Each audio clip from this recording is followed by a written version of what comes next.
Assalamualaikum warahmatullahi wabarakatuh. Selamat pagi anak-anakku. Semoga semua dalam keadaan sehat ya. Amin, amin ya robbal alamin. Anak-anak sekalian, dalam struktur organisasi NU ada beberapa tingkatan. Yang pertama yaitu PBNU, yaitu Pengurus Besar Nahdlatul Ulama, yang berada di tingkat ibu kota, yaitu BNU kita di Indonesia, yaitu bertempat di Jakarta.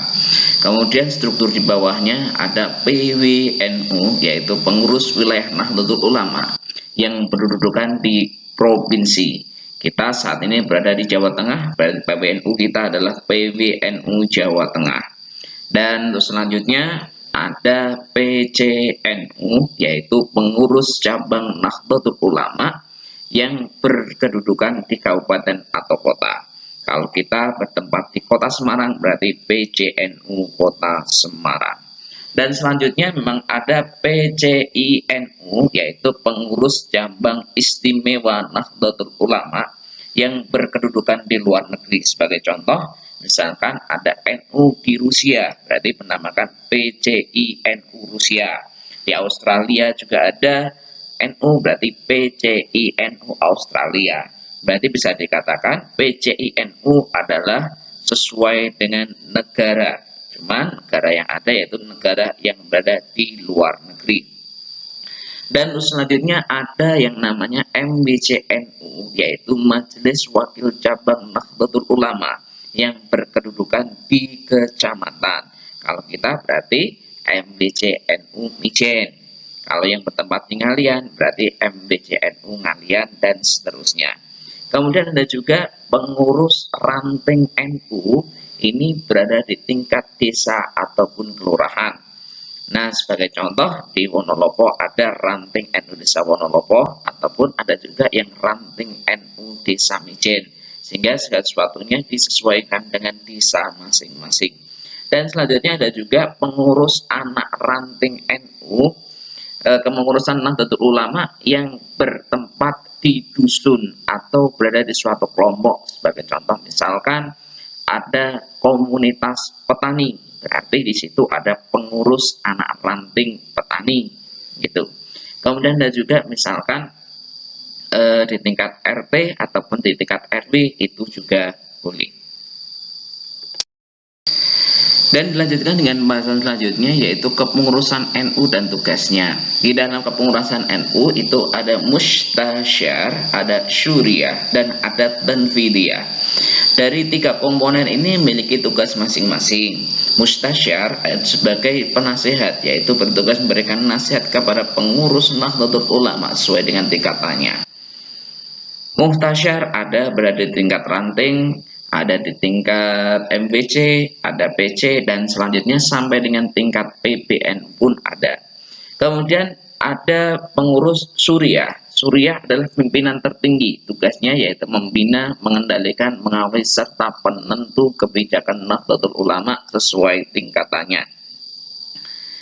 Syuriah pun juga sama, berada dari mulai tingkatan anak ranting dan selanjutnya sampai dengan PBNU juga ada.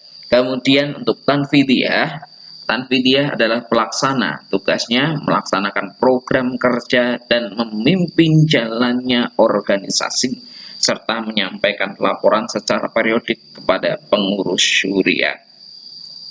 Tanfidiyah pun juga sama, ini sebagai kepengurusan mulai dari tingkat anak ranting sampai dengan tingkat pusat pimpinan besar itu semuanya ada. Sehingga tiga komponen ini, mustasyar, syuriah, dan tanfidiyah, adalah kepengurusan yang harus dilengkapi mulai dari anak ranting sampai dengan tingkat pimpinan besar. Anak-anak sekalian, dalam NU ada organisasi utama, namun ada juga badan otonom ataupun lembaga-lembaga yang ada dalam NU. Ada pun struktur organisasi yang berada di tingkat badan otonom dan lembaga, diantaranya ada di tingkat pimpinan pusat yang berkedudukan di ibu kota, berada di tingkat wilayah itu PW, wilayah berarti berkedudukan di provinsi ataupun di luar negeri. Kemudian ada juga yang namanya PC, pimpinan cabang, ini berkedudukan di tingkat kabupaten ataupun kota. Kemudian ada juga PAC, bertempat atau berkedudukan di tingkat kecamatan. Dan ada juga pengurus ranting, ini berada di tingkat desa ataupun kelurahan, ataupun di tingkat komisariat untuk kepengurusan di suatu tempat tertentu.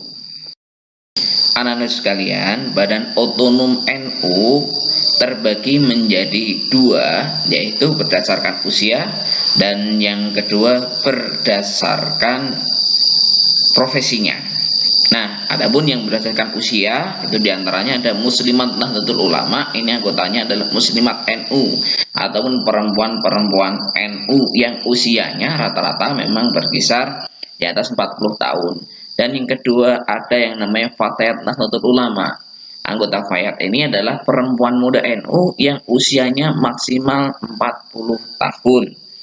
Dan kemudian ada juga Gerakan Pemuda Ansor, yaitu GP Ansor. Ini pemuda-pemuda NU yang rata-rata maksimal usianya adalah 40 tahun. Organisasi Ansor ini diprakarsai atau diberi nama langsung oleh Kiai Haji Wahab Hasbullah. Nah, kemudian GP Ansor ini juga mengembangkan kepanduan barisan Nahdlatul Ulama, tempo itu namanya Banu, dan untuk selanjutnya dalam perkembangannya disebut dengan Banser, Barisan Ansor Serbaguna. Dan kemudian untuk Banum yang keempat yaitu Ikatan Pelajar Nahdlatul Ulama. Ini adalah pelajar-pelajar putra ataupun santri-santri putra yang usianya rata-rata maksimal 27 tahun. Dan kemudian yang kelima adalah Ikatan Pelajar Putri Nahdlatul Ulama.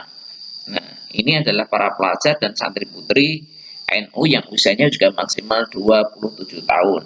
Dan kemudian yang selanjutnya ada Pergerakan Mahasiswa Islam Indonesia. Anggota PMII adalah para mahasiswa yang mereka menempuh di jalur perguruan tinggi, baik itu di jalur perguruan tinggi Islam maupun yang non-Islam, selama mereka ada kedekatan ingin membangun PMII, maka mereka dipersilahkan dan mendapatkan pembinaan juga dari Nahdlatul Ulama. Dan untuk selanjutnya adalah Badan Otonom NU berdasarkan profesi, yaitu yang pertama adalah Jam'iyah Ahli Thoriqah Al-Mu'tabarah An-Nahdliyah. Banom ini bertugas sebagai pelaksana kebijakan NU dalam pengamalan dan pengembangan tasawuf. Ini rata-rata bagi mereka yang mengikuti thoriqah. Kemudian yang kedua ada Jam'iyatul Qura' wal Hufat Nahdlatul Ulama. Banom ini bertugas melaksanakan kebijakan NU dalam pengembangan kajian dan tilawatil Al-Quran. Ini umumnya untuk para qori-qori'ah dan para hafidh-hafidhah.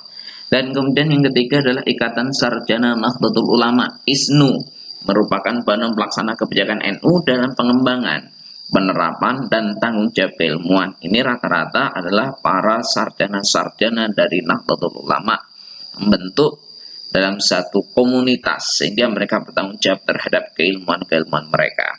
Dan yang keempat adalah Serikat Buruh Muslimin Indonesia (SARBUMUSI). SARBUMUSI memegang mandat NU dalam melakukan kebijakan NU di bidang pengembangan dan peningkatan kesejahteraan buruh dan tenaga kerja Indonesia. Kemudian yang kelima ada Pencaksilat Pagar Nusa yang bertugas mengembangkan seni bela diri. Kemudian ada juga Persatuan Guru Nahdlatul Ulama yaitu Pergunu. Banom ini ditugaskan NU untuk meningkatkan mutu dan kesejahteraan ustadz dan guru. Kemudian yang ketujuh Serikat Nelayan Nahdlatul Ulama. Banom ini lahir sebagai pelaksana kebijakan NU untuk meningkatkan kesejahteraan nelayan. Dan yang delapan ada Ikatan Seni Hadrah Indonesia Nahdlatul Ulama Ishari NU, merupakan banom yang melakukan kebijakan NU dalam pengembangan budaya seni hadrah dan sholawat. Anak-anak sekalian, kiranya cukup untuk pertemuan kita pada kesempatan hari ini. Semoga bermanfaat. Jika ada pertanyaan, bisa kalian tanya melalui komentar ataupun melalui media pembelajaran yang lain. Cukup sekian, kita hadir bersama dengan banyak hamdalah. Alhamdulillahirabbil alamin. Dari saya cukup sekian, kurang punya mohon maaf. Wallahu muwaffiq ila aqwamit thoriq. Assalamualaikum warahmatullahi wabarakatuh.